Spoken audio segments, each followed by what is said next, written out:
So Nicolas, I think you are part of this as well now? You joined the conference? Yeah, I'm here. Ah, super cool. We are super excited to have you. Great, thank you so much. Would you like me to share my screen or for my Yes, so slides? just a quick introduction.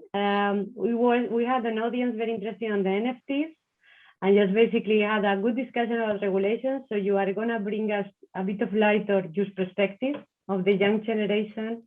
And yeah, what actually are the things that you want to present to us, and feel free to introduce yourself and let us know what's your background, what is your interest. Perfect. And yeah, let's have a good conversation. Indeed. So I'll try introducing myself first, and then I'll just say what sort of points I'm gonna make. Yeah, sure. I know you're probably all wondering why a 15-year-old is on your screen right now, but let me tell you, today's my birthday, and if I'd talked yesterday, you'd have been seeing a 14-year-old. Indeed, I'm very young, and this is exactly why I was asked to be a part of this conference, to give you a point of view and an analysis from the eyes of a young user. Anyways, it's a really great honor to have been invited to be a part of this conference, and I'm truly grateful to Michael for having helped me in getting here. To give a little bit of a background, I've been in love with computers and tech from a very young age, and this passion drove me to keep learning about them. I taught myself to code at the age of 8, and it took off from there. Moving from one project to the next, I dabbled in 3D printing, software and app development, AI development, hacking, and now crypto and NFTs. I must say that while these previous passions have really helped me in understanding how exactly it is that they work, they are by no means necessary in getting into this space. And that's something that I'd like to make very clear, that anyone can get into this space and make their own impact here. So decentralized finance for me is made for everyone and owned by everyone. Anyone with a passion can make a roaring start with digital art and cryptocurrency. The only problem is that, while what I've just said would be great, it's simply not true. The barriers put in place to stop young people from accessing these tools can be found at every corner you look, unfortunately. And by young people, I mean those under 18. So the main points I'd like to make with my talk are, first and foremost, there are too many regulations and KYC that are completely unnecessary and defeat the point of decentralized finance. And they're just preventing people like me and people younger than me even from getting into the space, which is really unfortunate. Then I'll probably dabble a little bit in how we need a more friendly ecosystem for NFTs especially. And well, just trying to apply the same laws that we apply to the real world isn't going to work at all. They need to adapt. And then lastly, I'll try talking about how excessive speculation in the NFT market is actually hindering progress rather than helping it. Very good. Would you like to share something? Yeah, I will do. I just have very simple slides, like 4 or 5.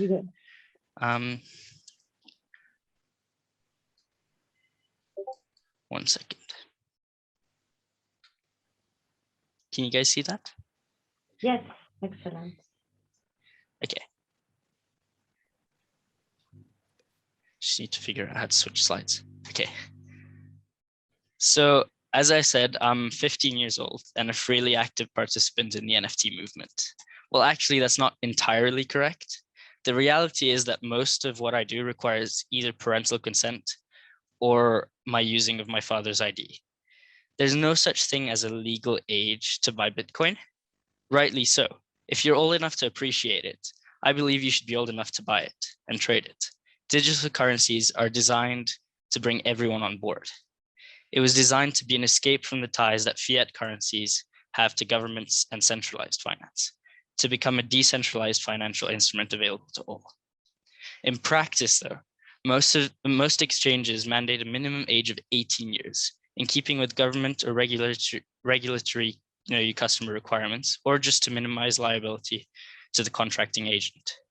These trends are unfortunately just increasing as crypto goes on. So I can't open a Coinbase wallet without parental consent. And if I register with Binance, I represent being at least 18 years old. In most countries, in order to get started with an exchange, a bank, a broker, an account, a Revolut, I need to fill in and sign various forms that require me to be over the age of 18. They typically require an adult signature, and in some extreme cases, that of a legal approved tutor or a custodian or even a judge sometimes. Believe me, I've tried and tried, and I keep going around in circles trying to find a way. I recently read the list of ways to buy Bitcoin when you're under 18 without breaking the law. And these consisted of a few methods, which I'll just list out quickly here. Firstly, you can get parental approval. You can use Bitcoin ATMs, swap gift cards for Bitcoin, buy on the peer-to-peer market, which I've tried, buy using only a phone number, which unfortunately only works in the US, but I know that's a good workaround. Or you can pay a trusted senior to act for you. Or you can buy on platforms without ID, which are getting rarer and rarer as the regulators start to require know your customer tests to be able to trade on the platforms. Well, I chose the first, and I used my father's ID with his consent. What's true of Bitcoin is unfortunately also true of NFTs. NFTs are perhaps a little bit more relaxed on this front due to how there's no real know your customer verification, but a MetaMask or other Ethereum wallet of some kind is necessary to access sites like OpenSea. So everything I do is technically still in my dad's name due to the regulations implemented to stop young people from accessing these potentially dangerous tools. So I can write the code to create a blockchain, but I can't create something which sits upon this code. I've written code and actually gotten paid for doing so. I actually coded the verification of ownership tools for the Sevens NFT project, if anyone's heard of that, which is a project like mine. I, for one, don't think that this is fair at all. To add to all of this, NFTs are mainly just pieces of art after all. If we were to exclude people in some of the most creative and artistically expressive times of their lives, we're missing out while limiting their opportunities in doing so. And while some may say that the digital marketplace serves some purpose as a financial market, I could not disagree more. It's a space based almost completely off of risky speculation and luck. While some projects have substance and purpose, for the most part, they're simply pixels on a screen, just artwork. In any event, the train has left the station in that people are finding ways around the rules like I have. So what is the purpose of these rules if people are voting with their feet? I mean, you can just see how people are getting around everything from the articles making the front pages of huge newspapers recently around the globe. In the Times magazine, they said teen artists are making millions on NFTs. How are they doing it? In the NY Times, they had a headline saying teens cash in on NFT art boom. And on CNBC, they said this 12-year-old coder is set to earn over $400,000 after about 2 months selling NFTs. So we can see that young people are getting around these rules. So if they're doing it, how come we're not adapting to make this easier for them? My second point, as I said at the beginning of my talk, was that we need a more friendly ecosystem for NFTs. We can't just apply the laws that we apply to real world problems to the Internet of Things and specifically to the blockchain. Even if laws can be changed, the NFT world needs to become more user-friendly. They're trying to apply real world laws to a space that is very different and needs to have its own regulation. I, for one, am for the regulation of crypto.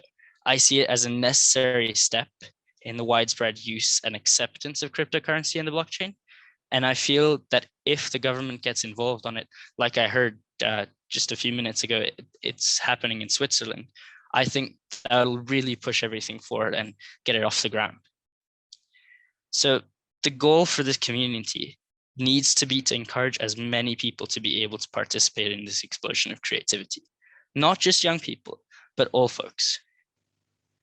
My personal experience in NFTs was quite smooth, but that was because I found it quite easy to create and register to sell NFTs.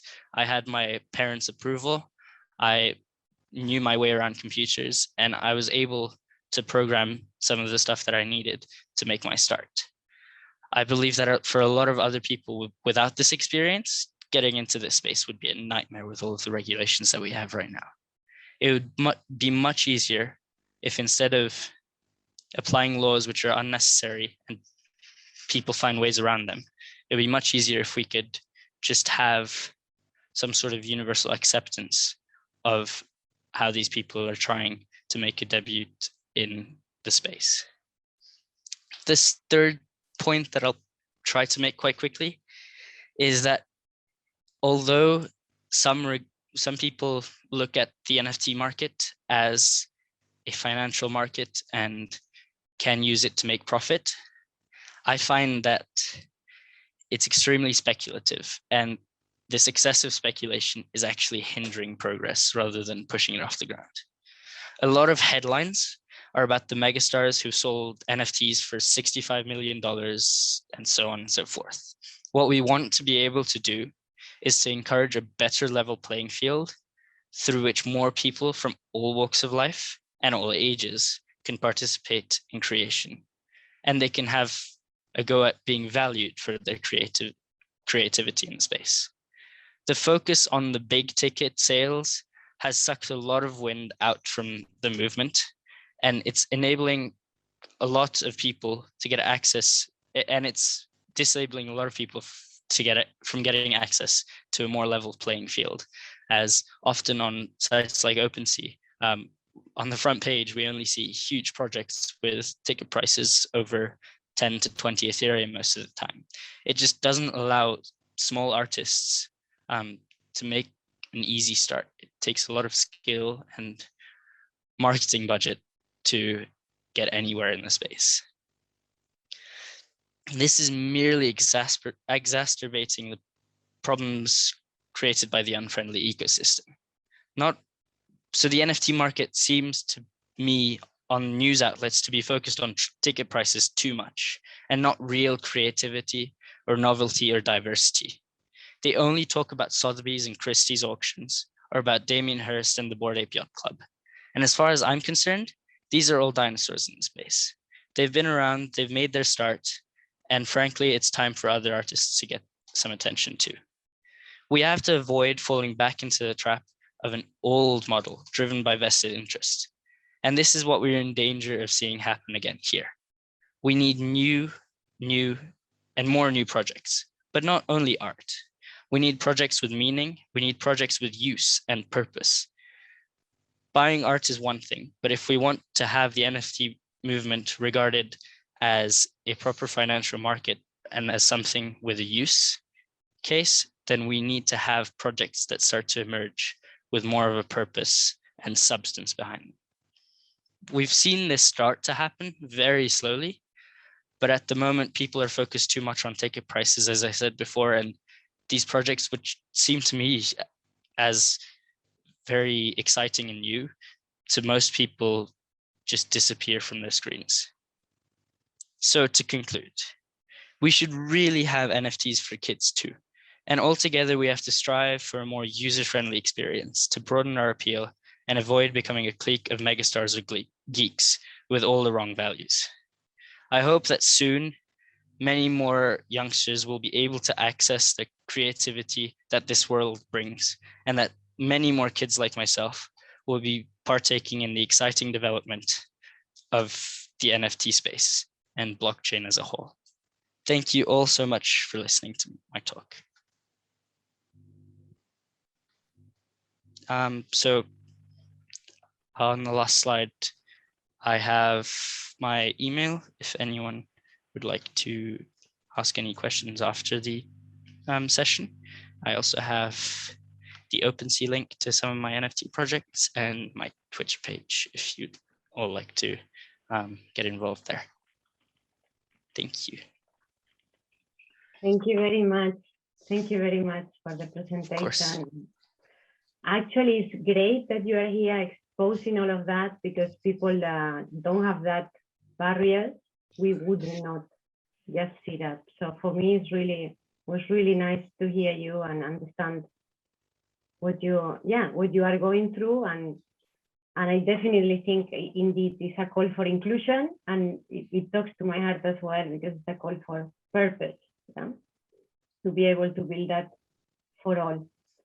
So I'm going to have a look at the people who are putting questions in the chat. I'm happy as well if any of you would like to put yourself forward through a question to Nicolas. Let me see. Yeah, there was a question here about what is your vision for the future, Nicolas? That's a big and broad question. For the future of the NFT space, I personally see it as less of an art-driven market and more of a place for projects that are not necessarily tokens in our definition at the moment, but act more as, well, they can be implemented more easily into real world things. I think that's where I see the NFT space heading. I don't think that the art will stick around for much longer, because I don't see it having a purpose. It's more you're making money off of other people losing money, essentially. I don't see it as something sustainable. Very good. And another one that I would say, how did you get started with Tulip Mania? So a bit about the story behind.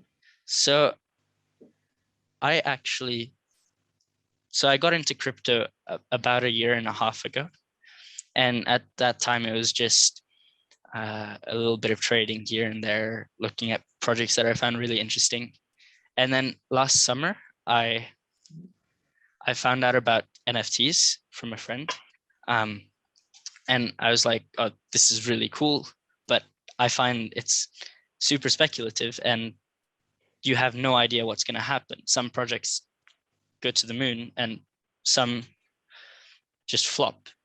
And essentially, they're all the same thing. It's just a matter of marketing and who has the better networking.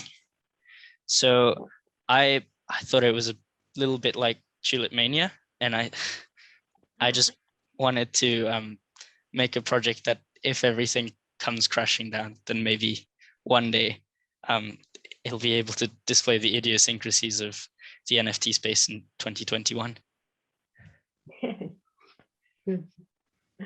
I think there is another very, very good question here, and I think your view is very important. How can we get more Generation Z into crypto? What are your views there? And perhaps a bit of yourself. How do you go along with your friends or the acquaintances? So I see it as something that should be started very early on, like almost in school nearly. I see that some universities are already offering courses on blockchain development and NFTs. I think that's a good way to get some people started on it. But I think for the most part, you need to have a passion to do this. It's a lot of work. And if you're not committed, then you're never going to get anywhere. So if we manage to, I don't know, through talks, interactive workshops to get people interested in the school years, I think they could develop that as a passion and take it all the way. It's very interesting. That's actually touching upon the next question as well, about the biggest challenges that you think there are for crypto to become mainstream. I think the biggest challenge right now is acceptance. We have a lot of talk about how regulation is going to smash everything that's been built so far. But I think if it's done in the right way, which I think a lot of governments are taking it very cautiously, and that's good. If it's done in the right way, then I think that'll drive it into the mainstream, and that'll really help it get off the ground. Yeah, it's a very good one. I have here a comment from Mari O'Connor. I think as more artists get acquainted with how to make NFTs, it will evolve and become a true art form. Yeah. What do you think about that? I think that's completely true. And I think that if we manage to get enough people into it and interested in it, then it could be like real world art where people trade it because it looks nice or because it has some sentimental value rather than because they just want to make profit off of it. And they think it's going to be the next Bored Ape Yacht Club or CryptoPunk. Another good question I have here is, what is the current sentiment towards crypto amongst Generation Z, would you think? So I can really only speak for a select bunch of people, and that's what I've observed through my friends and schoolmates. They want to get involved. They see it as a big opportunity and they see it as something they're missing out on. So I've had countless friends come up to me and say, look, Nicholas, I know you've been in the space for a while. How do I make a start? So I think there's no lack of interest at all. I think it's much more to do with, at the moment, it's not user-friendly enough for the average person to go and make their own artwork and sell it online. Yeah, fair enough. And another question I think is very much building on that as well is, what are you actually most, it's a bit personal, I hope, feel free to share, what are you actually most frustrated about when you talk, observe the older generations of entrepreneurs and investors? That's a tough one. I know. So feel free to take some time to answer that. Yeah, of course. I find that with the younger generations, what I really don't like is that they're focused on graphs. They don't know what's behind a project. They just know the numbers and they know this is what it does. This is what it's done last month. This is where I think it's going. And I want to get in on this. I have friends who invest, and when I ask them what the company is about or the token's about, they can't tell me, which is really sad. I like that the older generation, I see a lot more of investing in what you think will have value rather than investing in what you think will have the biggest green candlestick tomorrow. That being said, the older generations do not accept this as a new movement as easily, which is quite frustrating because they always have points saying that, well, the banks are here, they're doing fine. Inflation is something we can deal with. We don't really need an escape from this. It's all okay. And I think that's quite annoying because it's not about whether it's okay now. It's about we should be trying to make it better. Like there's always room for improvement. And I think that view is quite hindering of progress. Thanks. That's really amazing. Well thought for such a small time. Another one I have here for you. Let's see. How do the Generation Z view towards government and banks? This one, I find that a lot of, with Generation Z in crypto, I find a lot of them have quite extremist views on banks. It's mostly the banks need to go. Crypto is the future. It needs to happen like that. And well, yeah, that's what they think. I personally don't agree with that because I think it somehow needs to be a balance between the two.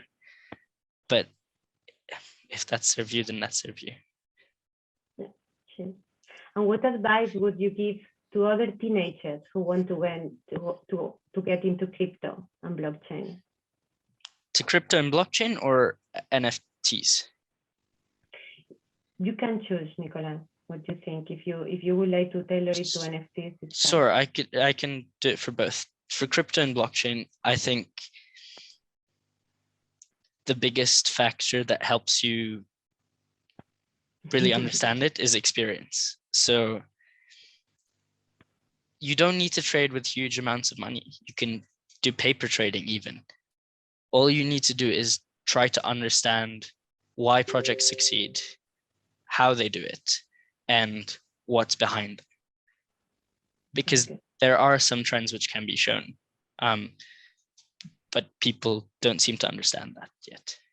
And then for NFTs, I would say, although it's a market centered around art, especially right now, I think that the future is moving towards something more substantial, with a purpose.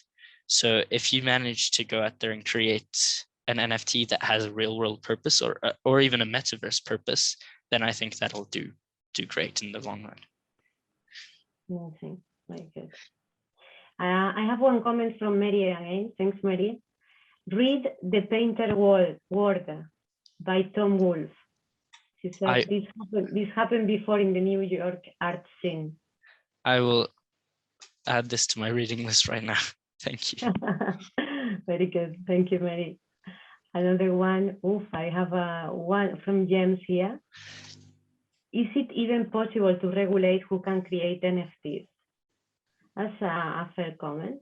After all, there is no government currency involved. Maybe this is my lack of understanding. Thanks, James, for that comment. I think it's substantially harder to regulate NFTs, but I think there are still workarounds for it. And at the moment, that's in the form of KYC and, well, ID verification mainly. But that's, as I said in my talk, prohibiting young people from getting involved, which is hindering progress as they're in some of the most creative years of their life. Yeah. And I have a very good question, I think, as well here from Areli Kissinger. You see no need to protect young people from being defrauded? So from fraud protection, what are your views there? I don't really have much experience with fraud in the NFT space. I know that my projects have been copied a few times here and there, but the OpenSea team deals with it quite well. And frankly, if you make a big enough scene about it on your Twitter page and with your loyal customers, then they'll help you to get back on your feet from it.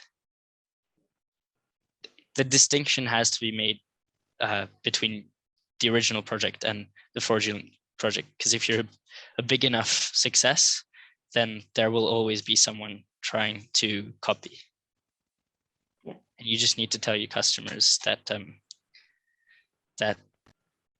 well, your page is the actual exchange for it.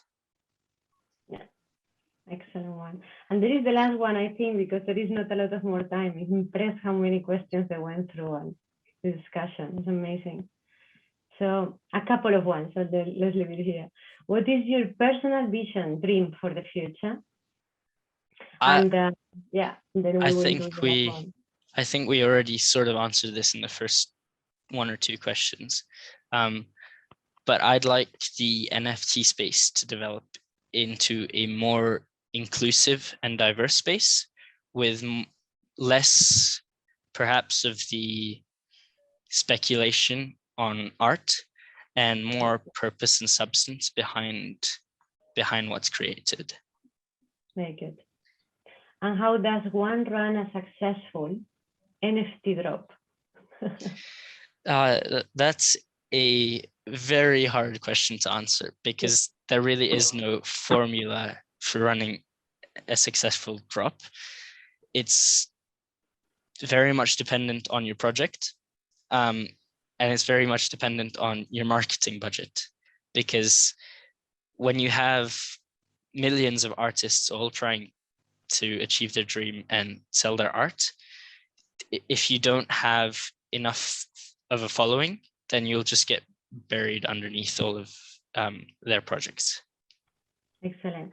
And was a good point there. Apologies, Andrew. You had a hand. Can you actually ask your question, please?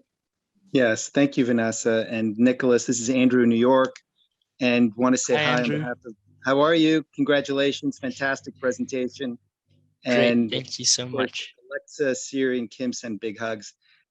So fascinating to hear your presentation. And have a question. How does one? And I don't know if you answered it earlier, but how do you, given there's so many people creating art in the market, how do you differentiate? How do you specifically go about getting attention to the works of art that you're seeking to present?